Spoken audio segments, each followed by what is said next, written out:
Hello, this is Lucifera, Morningstar. And this is Entropy. Hello again. Today we're going to be talking about lies, talking about a number of lies that Christians have been caught in. Before you Christians justify what you do, that is, if you choose to lie. Of course, not all of you are lying to us, and not all of you are lying to, public. But before you choose to do that, many of you might believe that the end justifies the means. They don't. And your Bible itself, of course, as you know, speaks against lying. Not only are they lying, but they are being very, very hypocritical. An example is they come on and curse us and calling us evil and calling us all kinds of horrible names. How can you, those of you who do it, of course not every Christian that comes on our channel does it. I would say the majority of them do. Wouldn't you? Yes. The majority of the people who come on our channels who are Christians come on to condemn us.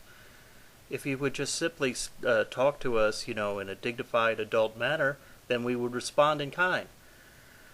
But what I find is how hypocritical it is for you to start condemning us simply because of our screen name.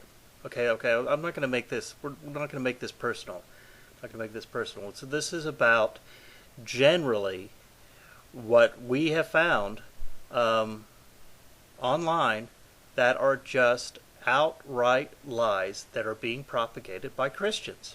And don't think for one second that the fact that we point this out somehow makes us full of some sort of hatred and anger. We don't have any hate and anger towards Christians any more than you do towards sinners. We don't have hate and anger towards you individually. We're talking about what you're doing as a group, and we are trying desperately to get through to you and see how you're being lied to. And as a response, you condemn us as haters. This video is not going to be primarily about Bible verses.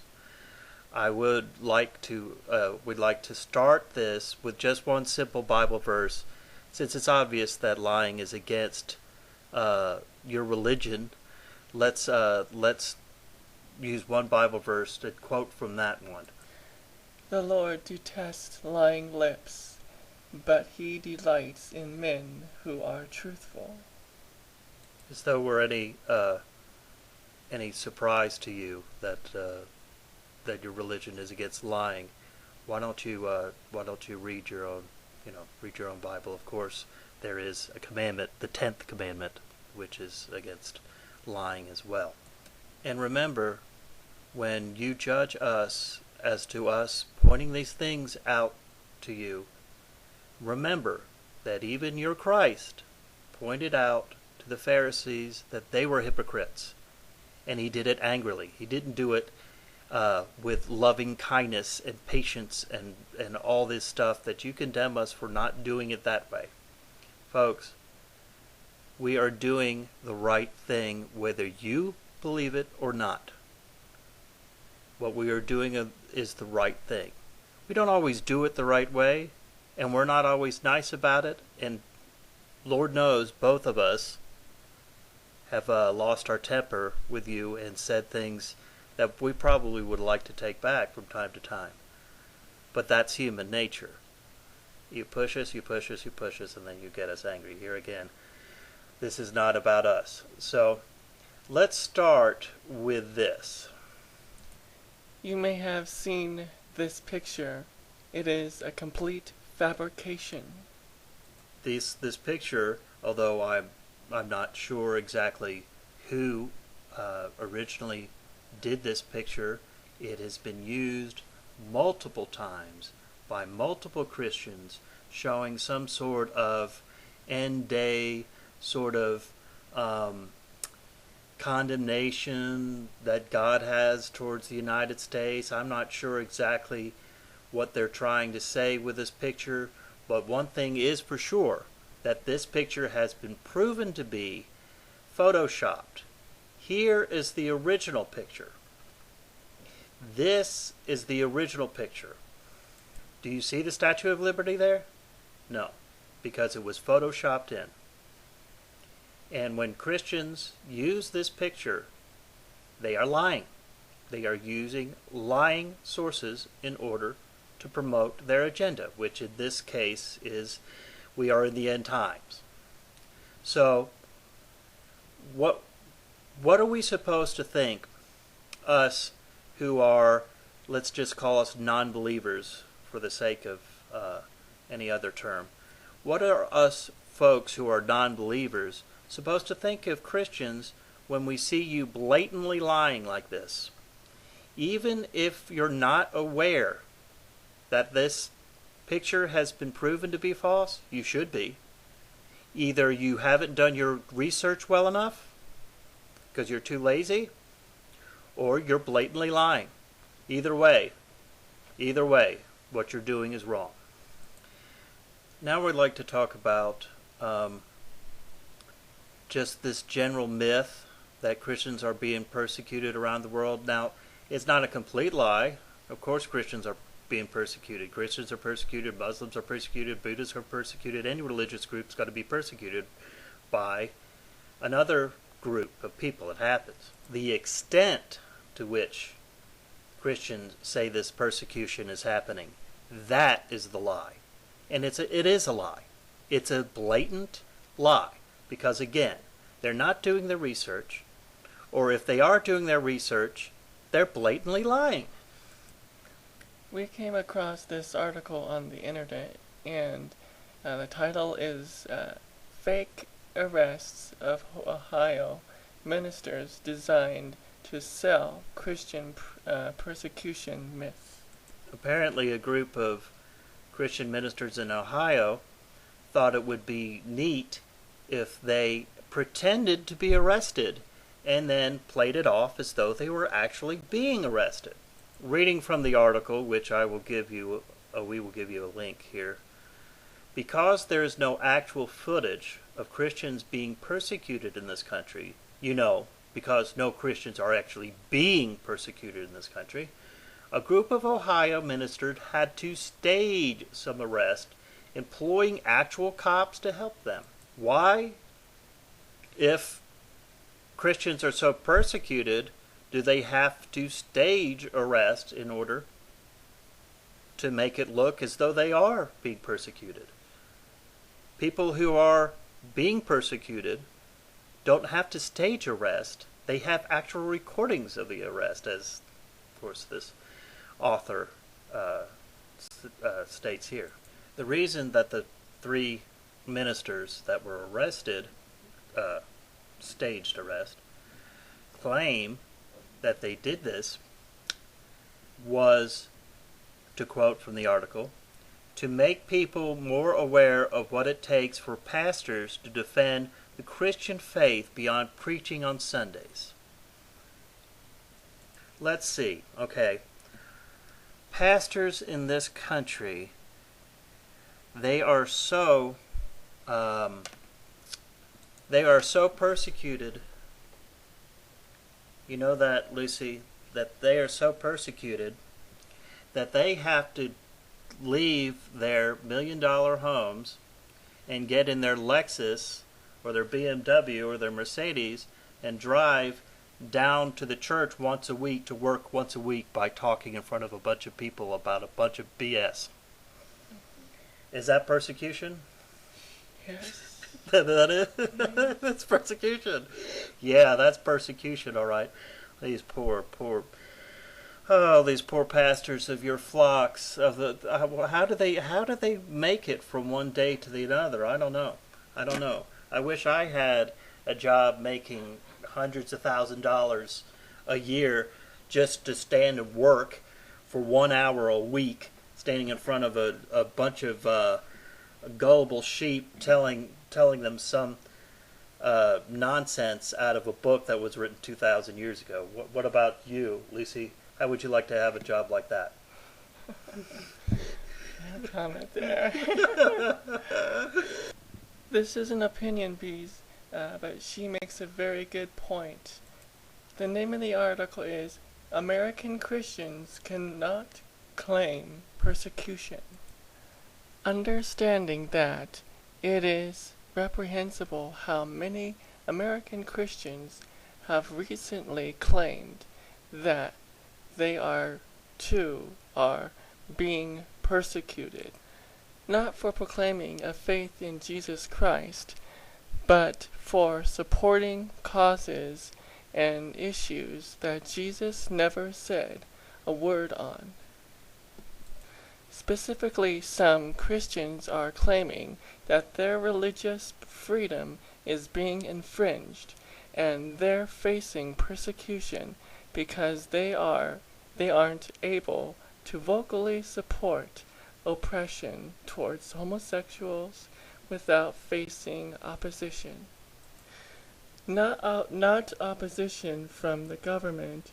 No one is threatening to remove the tax exemption of every church who urges its congregation to vote against gay marriage, but opposition from the world. The same world that Jesus said Christians were not to not be focused on, since they are not part of it. That brings up a good point, briefly, here also, that the Bible is quite clear that Christians should be focused on their religion and their churches, and not focused on people like Lucy and I, who are not part of your church. Okay? We're not part of your church. So focus on something else. Your own Bible says so. I'm not going to get the verse right now, but we'll be doing another video sometime in the future about judgment in general, and how you Christians are judgmental towards us, of course, towards everyone. Here in this article, she's rightly pointing out that the only reason why Christians are claiming they're being persecuted in this particular case is because they're not allowed to persecute another group of people. In this case, the LGBT community. I mean, come on, folks. No one is keeping you from going out and saying you hate homosexuals. No one's going out there keeping you from saying that they're all going to die and go to hell. No one's keeping you from your First Amendment right to say that. They're only keeping you from doing it right there in front of them in order to instigate some sort of fight. Now, this is the real issue that I wanted to get to here at the end. I'm going to demonstrate the falsehood of the numbers of so-called Christian martyrs that has been circulating for the past several years. Now, all these articles that we quote are going to be down in the description box. So don't ask us, to cite our sources. We're citing them. They're down in the description box. All right. There is a claim. The Christians are claiming that the amount of Christian martyrs over the past 10 years has been 100,000 Christian martyrs a year. Now, let's look at this claim. Here, quoting from this article, which quotes the Vatican spokesman Archbishop Savino Maria Tomasi in a radio address to the United Nations Human Rights Council. She says, credible research has reached the shocking conclusion that every year an estimate of more than 100,000 Christians are killed because of some relation to their faith. Where does this number come from? Well, again, I'll be quoting from the article. The number comes originally from the Center for the Study of Global Christianity at Gordon Cornell Theological Seminary in the U.S. state of Massachusetts, which published such a figure each year in its status of global mission. Before I go on, I neglected to give the title of the article. The title of the article is, "Are There Really 100,000 New Christian Martyrs Every Year?" Again, from the article, its researchers, that is the researchers from this study of global Christianity, started by estimating the number of Christians who died as martyrs between 2000 and 2010, about 1 million by their reckoning, and divide that number by 10, get the annual number of 100,000. But how do they reach that figure of 1 million? And here again is where the blatant lies come in. This Christian group reached this number by using the number of Christians who have been dying in the civil war in the Democratic Republic of Congo in Africa. More than 4 million are estimated to have been killed in that war between 2000 and 2010. CSCG counts 900,000 of them, or 20%, as martyrs. So when you hear, quoting from the article, so when you hear that 100,000 Christians are dying for their faith, you need to keep in mind that the vast majority, 90,000, are people who were killed in the DR Congo. This means we can say right away that the internet rumors of Muslims being behind the killing of 100,000 Christian martyrs are nonsense. The DRC is a Christian country. In the Civil War, Christians were killing Christians. This is nothing short of outrageous. This is outrageous. This is an outrageous lie. It would be like me saying that the Civil War was a war against Christians. The American Civil War was a war against Christians. Christians died in the American Civil War, didn't they? A whole bunch of them. Christians killing Christians, folks. That is a blatant lie to say that these people were martyred. I could go on, but you can read this article for yourself. The justification that these Christians make for inflating these numbers, it's just outrageous. The article ends by a Christian who inflated these numbers. He says, and ultimately I think making the point that Christians are persecuted and killed is more important than being precise about the death toll. Wow. It's not a matter of being precise, folks. It's a matter of you blatantly lying to us. And I'm tired of it. I'm tired of being lied to. I never like being lied to.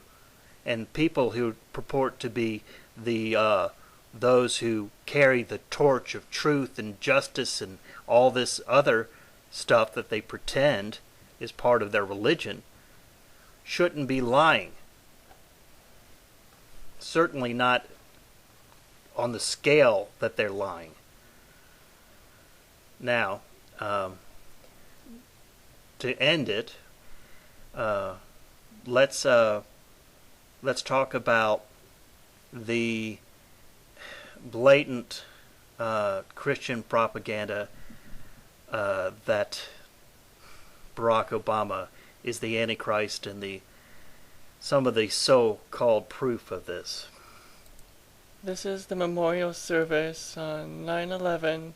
Obama reads from a passage in the Bible, and the Christians are claiming that Obama is saying he's God, and this is absolutely a lie.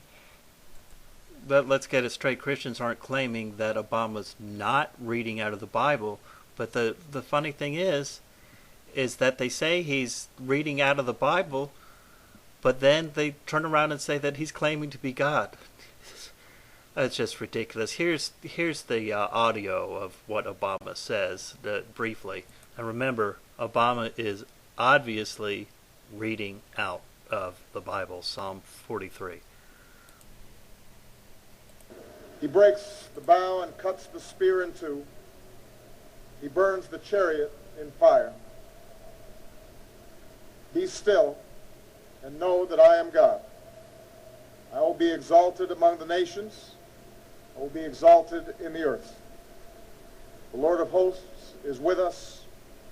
The God of Jacob is our refuge. I'm going to ask a really simple question. Have you no shame, Christians, anymore? Do you have no shame at all for what you do? This is ridiculous.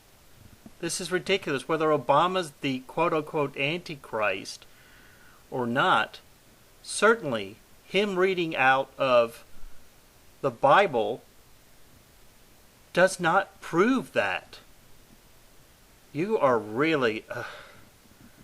I gotta... honestly, let's assume that there was a Jesus Christ. Let's assume that everything you Christians say about him is true. He would be ashamed of most of you people. Not all of you. There are good people out there who happen to be Christian. However, most that I come in contact with anymore, especially on the internet, you should be ashamed of yourselves. There are many more lies like this. I mean, people taking videos, taking pieces of videos and putting it together and, using it for their propaganda. It's just scratching the surface. That's all we're doing today.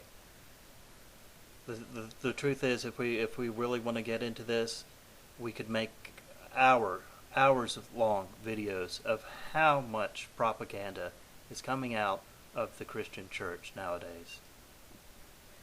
But for now, we're going to conclude this this video. Look for other videos to come soon. We're getting back into the swing of doing these together again. So look for new videos all the time. Make sure to for our subs to look and like our videos would be nice. I get so many dislikes on my videos. She doesn't get them as much as I do, but it would be nice if a few people who do like it would click like from time to time. So anyway, this is Entropy signing off. And this is Lucifera signing off. Good evening, folks.